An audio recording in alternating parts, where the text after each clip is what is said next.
Thanks, Alessandro, and hello, everybody. So yeah, it's great to be here. I will say a big thank you to Helene and Yanis here in Neill, also to Alessandro for putting all this together. Hello to my fellow presenters as well. It's great to be here with you all, to meet you. I'd also just quickly acknowledge a lot of the research that I'm going to share took place at a recent residency at the Media Archaeology Lab that Alessandro mentioned. And I'd also just want to thank Dr. Marguerite Barry from University College Dublin for her support with this project. So for this presentation, I'm going to talk about a project that actually started back in 2018, and I've been kind of jumping into it again in a different way over the last year or two. It'll also incorporate, thank you, research is that okay, everybody? Yeah. Okay, it'll also incorporate research undertaken at MAL, as I said, which again gave me this opportunity to put a little bit more shape and direction on it. Although, as you will see here, there is still quite a lot of work to be done. This is very much, work in progress. And really, by presenting and participating here today, I'm hoping to benefit, I guess, from your collective expertise and get some suggestions and guidance on what I should or indeed shouldn't do next. I'll do a couple of little disclaimers. I am definitely not a network engineer. I'm not a legal expert. Unfortunately, I'm not an archivist either. So apologies for any misunderstandings that may appear throughout. And again, I kind of welcome corrections, guidance, etc., etc. For the purpose of clarity, I've tried to put a kind of linear chronological form on it, but I suspect I haven't been too successful, but that's okay. The nature of the work, we're kind of jumping around a little bit in eras and so on. So to begin with, as I said, the project started back in 2018 during my PhD research, which very broadly focused on critical media art practices that engage with issues associated with algorithmic culture, such as privacy, data sovereignty, and the environmental impacts of ICTs. As you may be aware, many of the companies associated with big tech are based in Ireland, which is where I'm from, such as the ones that you can see behind me. And most of them are based in Dublin City, around the area of Grand Canal Dock, commonly referred to as Silicon Docks, which at the time was about a 20-minute walk from where I was living. So just as a little kind of overall context, these companies and their presence in Ireland, it's not a recent phenomena. Google arrived in 2003. However, IBM have been in Ireland since 1958. Apple arrived in 1980, Microsoft in 1985, and there's a lot of reasons. We don't need to go too much into it now, but I'll flag the obvious ones. So geographical location, so proximity in between the US, the UK, and the European Union. English-speaking workforce, Irish government, successive Irish government's foreign direct investment policy, our very generous corporate tax rate of 12.5%. And just again, it should be noted that the offices of the tech companies based in Dublin are their European headquarters. So this often makes Ireland the de facto European regulator of these companies. So anyway, in 2018, I began to examine Ireland's relationship with all of these companies using a variety of methods and approaches, including traditional desk research, interviews, but also taking inspiration from the work of artists and scholars such as Lisa Parks, Shannon Materne, and Ingrid Burrington, applying a stuff-you-can-kick approach to mapping network infrastructures and adjacent corporate topologies of the internet in Dublin and in Ireland. Another method that I used in this process was kind of a very rough analysis of internet protocol addresses, and specifically IP4 addresses.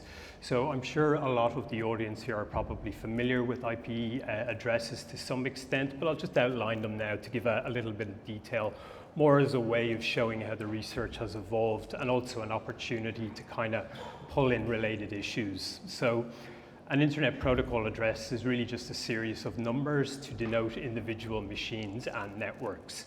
They are 32-bit integers that can be expressed in hexadecimal notation, and are essentially a combination of 32 zeros and ones, meaning that there are over 4 billion IP4 addresses. And the kind of common analogy is to think of them as regular addresses that we would write on a postcard or a letter. We then post these cards to a letterbox, and they work their way through the postal infrastructure via like internet service providers to get where they need to go to. So as with everything with these new technologies, there's a much longer, older history, and the origins of IP addresses can be found in the 1970s ARPANET with the transmission control internet protocol, so TCP/IP suite, developed through the work of Vint Cerf, Bob Kahn, and many others. So the TCP/IP suite specifies how data is exchanged over the internet by providing end-to-end communications that identify how it should be broken into packets, addressed, transmitted, routed, and received at the destination or around the network.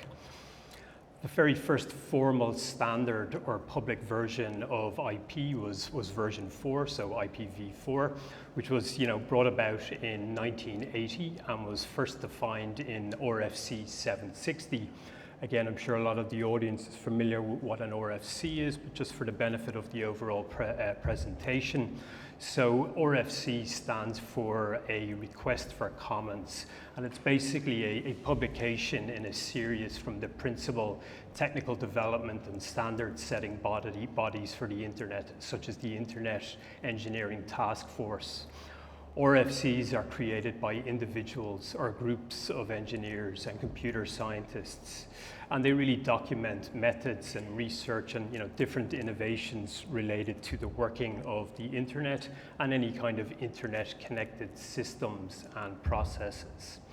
As such, RFCs are where both the technical decision making for the internet and also for the development of internet governance procedures and institutions have often occurred and are documented. Indeed, and I'll point to the work here of Sandra Branham, who observes that the internet itself was defined through RFCs. So, I'm sorry, I should also acknowledge I'm borrowing quite heavily from the work of the author Laura DiNardis here. So the number assignment, so IP4 number assignment throughout the 1970s and 1980s was handled by two computer scientists, John Postel and Joyce Reynolds, both of whom worked at the University of Southern California's Information Sciences Institute, which was then a US Department of Defense funded institute. The functions performed by Postel and Reynolds at the USCISI were called, what you see here, the Internet Assigned Numbers Authority, or IANA.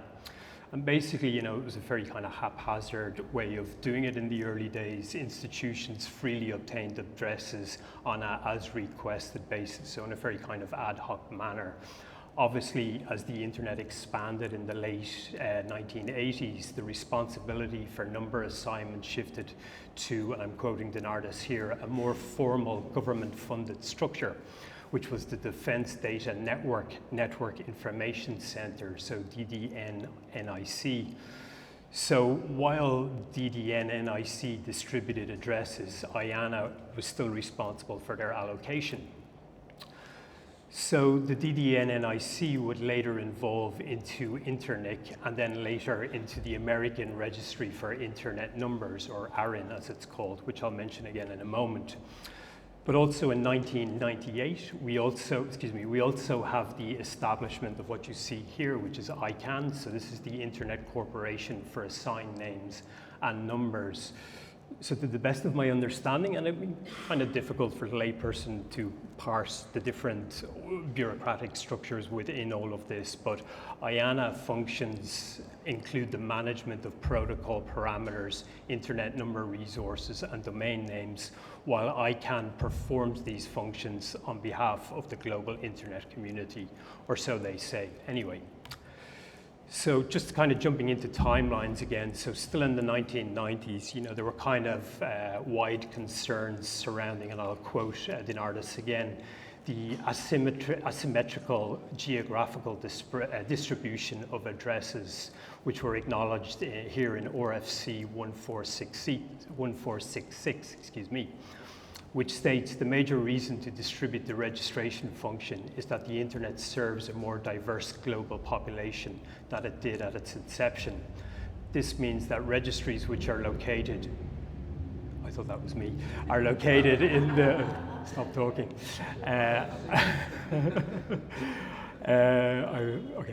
Okay. So this means that registries which are located in distinct geographic areas may be better able to serve the local community in terms of language and local customs. So, all very idealistic.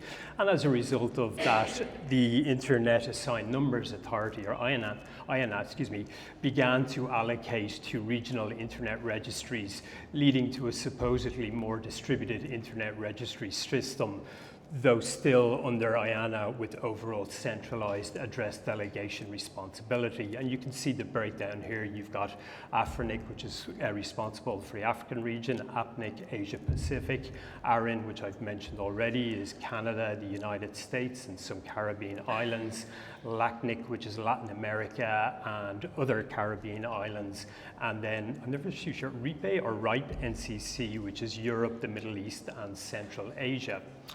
So that's just a little bit of background on the history specifically of IP addresses and their development and delegation. So I'm now going to, with that kind of context set, I'm now going to turn a bit back to my own research back in 2018, but I'm going to take some water first.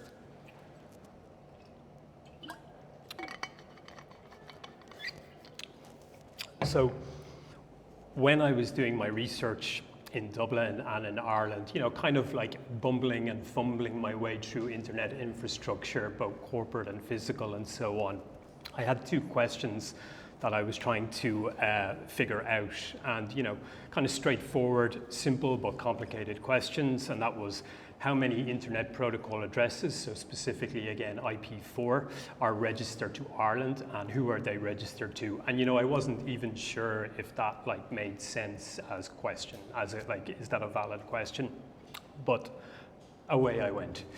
And I'll just get to the end point of that question, or those questions now. So this is what I found out at the time. So just again, time scale kind of matters here. This is in 2018, 2019. So at that time, Ireland, or specifically the Republic of Ireland, had over 12 million IP4 addresses assigned to it. There's about 16 million at the moment. So at the time, these IP addresses were registered to around approximately 380 different companies, institutions, and government agencies, both national and international. And what you're looking at on the screen here is the breakdown of it's like the top 10 companies at that time. And to someone who was kind of figuring all this out, you can straight away, there was like some, I'm going to say a horrible expression, some brand recognition. It made sense. I could see Vodafone were there, I could see Three were there, I could see Aircom. These are all internet service providers in Ireland and elsewhere, although Aircom is specifically Irish. Number 2 here is HEAnet, which is Ireland's national education and research network. But then we see the likes of some of the big tech companies that I've alluded to earlier on. We've got Apple, Microsoft, and most interestingly at that time, kind of a red flag to a bull kind of situation with just under 33% of all IP4 addresses in Ireland registered to it were Amazon. Now, and I'll mention this in a few minutes, the reason for this specifically as I went on to research and find out was because of the high amount of Amazon data centers in Ireland. And when I say Amazon, I'm specifically referencing Amazon Web Services, which is the cloud computing subsidiary company of Amazon. And I'm not going to go too much into that now, but this was like a really interesting find of sorts. And this process and information propelled both my research and practice into a very specific area, which I will mention in a while. But what I want to kind of hone in on now is to talk more about the process and I'm taking quite a lot of liberties here, the archive of sorts that I used. So in order to collate this table and to get all of this data, I obtained all of this information more or less through something called the WhoIs protocol. So just to quickly talk about it, and again, that caveat that a lot of people in the room are probably familiar with it already, but just for the sake of narrative, etc., I'll go through it. So the WhoIs protocol is a service that documents who is responsible for a specific name or internet protocol address. WhoIs refers to the protocol services and data types associated with internet naming and numbering resources, including domain names, IP addresses, and autonomous systems numbers. It typically provides, kind of rudimentary basic information, but no less useful, provided when either a domain name or IP numbering source is registered and is then made available through, and it's important, this is a public directory that can be accessed through an online service or through various network protocols, such as the WhoIs command on Linux-based operating systems, or again on third-party platforms. So in terms of the information that you get, it's quite basic, but still interesting. So you get the dates on which a domain was created, its expiration date, along with the names, addresses, and contact numbers of domain technical administrators, as well as other technical information such as the domain name and IP addresses of the name services used to resolve a specific name. So again, just a quick history of the WhoIs protocol. It was developed out of the Namefinger program, which was written by the programmer Les Ernest back in the early 1970s. Then Elizabeth Feinler and her team, who were working with ARPANET and the resource directory there, proposed the WhoIs protocol, and in 1982 it was officially defined within the RFC, and you can see it there now. It is currently redefined in RFC 3912. So what exactly does that look like? Well, I'll show you another image first. This is the very exciting website of the Irish government, okay? And I'm just going to use this as a demonstration to kind of talk you through the WhoIs process. So this is literally www.gov.ie. And again, I'm just going to use it for a demonstration. And there's a few different ways we can access the WhoIs database. So the first one, as I said, is through Unix or Linux-based systems. So I did this from my laptop. If you have a laptop here, you can do this yourself. You can do all of this stuff. It doesn't matter your level of expertise. First day on a laptop, you can do this. It's very accessible. And this is what it looks like from the command line. This is what it looks like using this system. So doing it from the command line. And you can see up in the picture on the left, you can see the red line. It's just literally WhoIs www.gov.ie. So we're kind of getting relevant, that I would know, having kind of been based in Dublin, etc., etc. We're getting relevant organizations, administrative addresses, and technical services. So that's one kind of straightforward way of doing it. An even easier way is like you can visit third-party web services, websites. So you can just open up your browser, you can enter information in, and they will all kind of tap into the advice. So you can see here, though, and we don't have to go too much into it, the information you're getting here, it's a little bit more restrictive, but also has some relevant information. So although it's the same protocol, the information is, it's a little bit different. There's another way of using this, and again, the network engineers in the room might roll their eyes at the next one, but you can do something called a trace route, which is, again, a really kind of basic entry-level network engineering trick. A trace route basically lets you track the different servers that your request is going to from your laptop to a website. So you can see in red, I'm going to www.gov.ie. You can see 1, 2, 3, 4, 5. These are all the spots, my request is going back and forward to, but you can see all of these spots are IP addresses. So this is giving me more information to play with. And you can see here in blue, I've just, to make it easier, ultimately www.gov.ie is going to this blue IP address. So then, we bring that back into a WhoIs directory. And sorry, you might be able to see that, I just realized now. So you can see underlined in red here, what that says is Amazon Technologies. So this is a long way around going, like the Irish website is part of it, is in some way hosted on an Amazon data server in an Amazon data center, okay? So that's kind of how it works. And again, that's the really basic kind of welcome to my world, entry level kind of stuff, but you can still achieve quite a lot with it. And that's really what I did. So again, using different third-party sites, to return back to 2018 and my process. So really what I did, I used a combination of third-party services. So I was able to get a full range of Irish IP4 addresses. I was then able to do like a batch WhoIs, because remember there was 13 million of them, which is I'm dedicated to my work and all that. I'm not going to do it 13 million times, but you can do batch processes. And from that, you end up with, very exciting tables like this, where you have your IP ranges starting on the left to the end on the right. You have the number of addresses allocated to them, and then you will have the company. So you can see a whole range here, everything from Facebook to Amazon, Workday, and then more kind of local specific ones, 3 Ireland, etc., etc. So this brought me to this.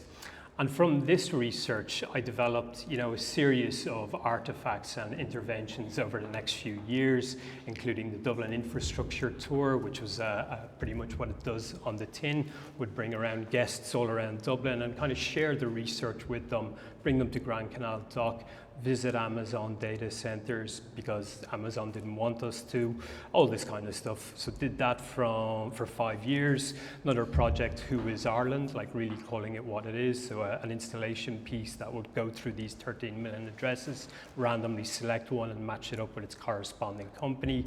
And then Greetings From, a kind of an ongoing project, a series of postcards that documents Amazon's global data center infrastructure.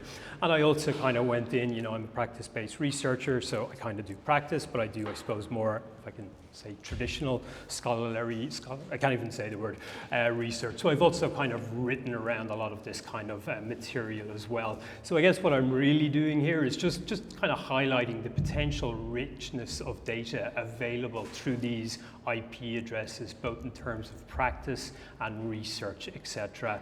And of course, just to be very clear, I'm not the only person doing this within this critical media art space. Many brilliant artists and academics, etc., are doing it as well, such as the Share Lab, which I'm sure you're all familiar with through the work of Vlad Angelaire, Ben Grosser, Daniel Temkin, Joanna Moll, and many others. Anyway, so the findings about, I suppose we're going like plot twist, rabbit hole, whatever you want to go. We're going to change a little bit of direction here, kind of. So the findings about Amazon led me in this very specific path back in 2018 and the subsequent years that I've just outlined. But when I was first doing this work, there was a specific IP address that stood out to me. You can see it here in the Excel sheet, and here it is here. So when I did a WhoIs search of this IP address back in 2018, it was showing as being registered to Dell computers, which you're all familiar with, specifically at their offices in a small town called Bray, which is in County Wicklow. It's located about 30-minute drive outside of Dublin. Now, to see Dell in the list was no surprise to me. Dell Computers has been in Ireland for over 3 decades, from manufacturing to customer sales and support. However, what really caught my attention in 2018 was that the address listed in the WhoIs directory was out of date. As you can see from this extract from the Irish Times from 2004, Dell left Bray, where this IP address was registered, 14 years after I was looking at, or 13, 14 years after I was looking at it. So I'm looking at this WhoIs directory going, okay, well, this is obviously incorrect information.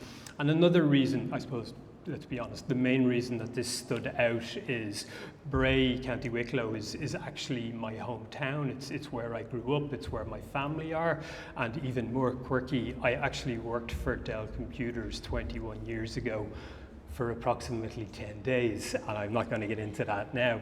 Let's just say as a relationship, it was never going to work. So this was all in 2018 and 2019, and as I've already kind of highlighted, I was going in a different direction. So I was like, oh, that's kind of weird and quirky. I must come back and revisit that someday.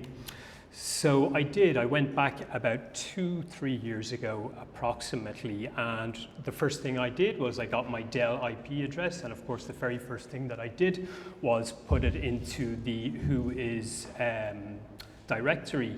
But one little kind of slap on the wrist to jump back to 2018 when I discovered the Dell anomaly. To me, I was going to say I didn't take any screenshots, but the reality is I probably took many screenshots, and I still to this day can't find them. They're on an external hard drive, they're on an old laptop, they're lost on the cloud. So we're here this weekend talking about archives of care. This is a perfect example of careless archiving, okay?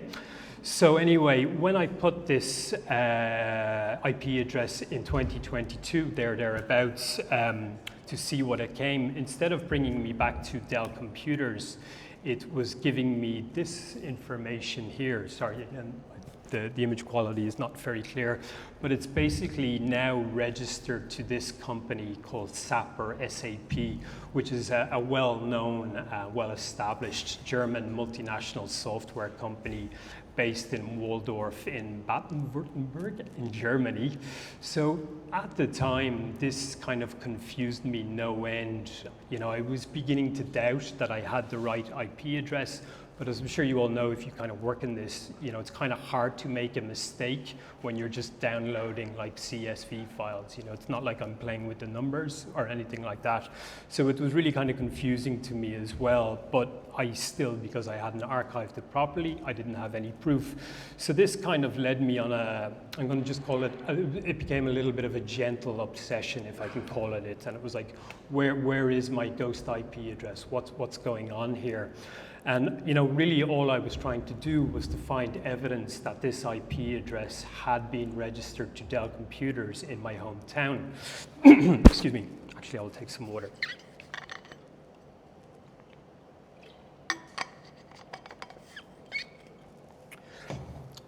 So what, as I hope I've kind of explained, you know, if I do a WhoIs now, I can get information that is there now and I can access it. Anyone can access it for free. So what are the options for like historical WhoIs? So my first port of call was to ARIN, so the American Registry for Internet Numbers, which does offer historical information on IP addresses. They've got a great name for it, WhoWas, which I think is like, okay, that's sharp. But in comparison to the WhoIs directory, it's not as accessible. Again, just to reiterate, WhoIs is there. Anyone can do it. You can all do it now in 2 seconds. It's not accessible. You have to be, from what I understand, you have to sign up. You have to be associated with an organization, which, you know, I'm a researcher. But again, the spirit of the original public WhoIs directory, it's available to everyone. So this is a kind of cumbersome process. So that's to the States. What about here in Europe? So RIPE, so again, Europe, Middle East, and Central Asia service. They offer a service which you can see here. I'm sorry, again, it's not too clear, the quality. So using the RIPE stat archive, you can see that they trace this number, this IP number, back to 2001. It gives me a little bit of information, and I've also been like really helpful. I've been in correspondence with researchers in RIPE, and to summarize what they've told me so far is that my ghost IP address, 194.117.127.99, is part of a larger parent block that RIPE issued to SAP way back in 1996, okay? And they suggested that between 1996 and today, SAP assigned a delegation of IP addresses to Dell and then removed them. And I'll get into that in a couple of minutes as to why they might do it. But still within this kind of RIPE infrastructure, they couldn't give me any solid evidence that this IP address had been registered with Dell. So what about third-party platforms? So third-party platforms such as WhoIs.com, et cetera, you know, they make promises. So I'm looking specifically here at WhoIsDataCenter.com, which, you know, promises you the Earth, the Moon, and the stars, and charges you $11,000 for the privilege, which, you know, Yeah, if I had, they wouldn't get it. If I had it, they wouldn't be getting it anyway. And to be honest, as I kind of wade through this research, I would be very dubious of them saying, oh, we have the whole WhoIs database archive. I'm not entirely sure that such a thing exists, to be honest. So kind of hitting kind of a lot of potential dead ends. Now, eventually, and it's always like you search for ages and then it just falls into your lap. When I was over with Mal, one of their volunteers was working with me on the project, explained the problem to him. Straight away, he was like, oh, you have to look at VirusTotal. So VirusTotal is a originally actually a Spanish multi-scanning InfoSec service. It's now owned by Google. And they were able to provide information. So they were able to provide me with my historical information. So if you can see, and sorry, I should have underlined it, bottom right, second last line, address, Dell Computer Corporation, i.e. Ireland, Bray, County, Wicklow.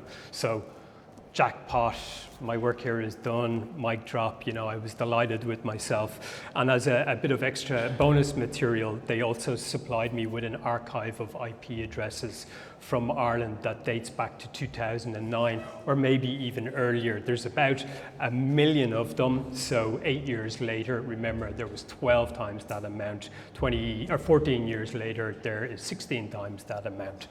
Now I should say what I did with VirusTotal, I was able to access for free. I was able to put one IP address. Again, there are access limitations there. You can't put a whole archive in, and the software, it's used by InfoSec companies and it's priced accordingly, so it's completely out of my reach. So in a way, as I said, the mystery has been solved around my IP address, but I guess what I've been working to in kind of preparation for today and the nature of the work and the way the work is evolving is to kind of identify within my own process so far what are the issues and concerns around the WhoIs directory and who else is doing work in it, which hopefully people will have suggestions for me. But some, I guess, to kind of summarize in everything that I've spoken of, some of the issues concerned that, some of the, where am I going here? Some of the issues that I've kind of seen or identified within my own work related to this. Number one is the issue of IPv4 address scarcity, exhaustion, and IPv6 abundance. So there is, I mentioned earlier on, there's a finite amount of IP addresses, specifically ish. There's like 4.3 billion IP4 addresses, and over the last 10, 15 years or so, they have become exhausted. They're a proper scarce commodity. Of course, this is all maths, which I'm not good at, but so this wasn't a, oh my God, we've run out. They knew about this for decades, and they've been kind of planning around it as well. But perhaps this is one reason why, I had the whole incident with SAP and Dell, so SAP are treating their IP4 addresses as a scarce commodity, so they don't leave them with a company, they take them back for whatever reason. But also because the original internet architecture had fewer than 4.3 billion addresses available, depletion has been anticipated since the late 1980s. So as I said, you've got 4.3 billion IP4 addresses. We now also have IP version 6, which are 128 bits long, and there are 340, I can't even say it, undecillion, and the thing that's thrown out about it, which is more than 100 times the number of atoms on the Earth's surface, or so they say. So we're kind of okay for internet protocol addresses in principle. For the rest of the weekend, we're good anyway, for sure, okay? Now, IPv6 does appear in the WhoIs directory, and I should also, well, I'm gonna do it in a moment, there's a very good chance that this directory that I'm kind of, as I said, gently, mildly obsessed with, it's kind of redundant in its own way. But anyway, IPv6 does appear in the WhoIs directory, as I understand, but of course, just the sheer amount of IPv6 addresses, how's that going to work, So another issue that I've kind of, you've seen already is this issue of organization and disorganization. So as I've shown you specifically in the case of the 14-year gap between Dell leaving my hometown and it's still appearing in the WhoIs directory, there's a lot of indiscrepancies between using WhoIs, whether it's on a Unix-based system or on a third-party one. So the directory as an archive, it's quite chaotic, disorganized, and truth be told, unreliable. But I would still, respectfully suggest it's very useful to examine and understand corporate, state, and institutional actors who in many ways control the internet. I have three more issues. Another one is access. Yeah, so just this idea of access. To get access to the archive, very simply, you have to pay a lot of money. That's not cool. Another issue is related to privacy and GDPR, and I know Paolo was kind of talking about this earlier on, but obviously when GDPR came in in 2018, ICANN so the Internet Corporation for Assigned Names and Numbers, interpreted it as basically most publicly available domain name registration information has since been redacted. Although, as I'm learning, this is again a very haphazard approach. Some websites, all of the kind of old user data is still there. Other websites, such as Neill, who are getting a gold star because everything here for Neill's website on WhoIs has been redacted for privacy. Yanis, Aline, I don't know if that was you guys doing it yourself intentionally or if that's happening at the IESP level, but we can get into that later on maybe. Access I mentioned already, so the restriction around accessing historical information. But then, also the phasing out of the WhoIs directory itself. So in 2015, the Web Extensible Internet Registration Data Service, WHIRDS, working group, which is a working group within ICANN, defined the Registration Data Access Protocol, so ORDAP, as a standardized replacement for the WhoIs protocol. So ORDAP is basically WhoIs improved. It delivers registration data within the criteria, I assume, of GDPR, but its implementation will change and standardize data access and query response formats into machine-readable JSON formats as well. So my understanding is that WhoIs is going to be retired literally next year. So something that's been there for 40 odd years is going to go. I strongly suspect that probably won't happen, where it's still going to be there as some sort of an artifact of sorts. So I'm going to finish up now. I'm just going to conclude. I'm going to come back to this quote that I shared earlier on, and there's a reason why. So the internet itself was defined through a request for comments. According to Sandra Branham. So really I agree with this, but I would also suggest that it is also identified by Internet Protocol addresses, and quoting Laura DiNardis here, the availability of IP addresses speaks to the most fundamental questions about who can access the internet, how they access the internet, and whether sufficient resources exist for equitable participation in the information society. So consequently, I would argue that how IP numbers and other critical internet resources are documented and archived is extremely important. Whether it's the dominance of a specific tech company in terms of a nation-state's networked infrastructure, or the ability of future historians, researchers, archivists, media archaeologists, artists, and so on, to uncover anomalies in terms of corporate or institutional engagement with the internet, the WhoIs protocol and database should be regarded as an archive of sorts of the internet, and consequently needs to be treated with proper and due diligence and care. Thank you. That's me. Cheers.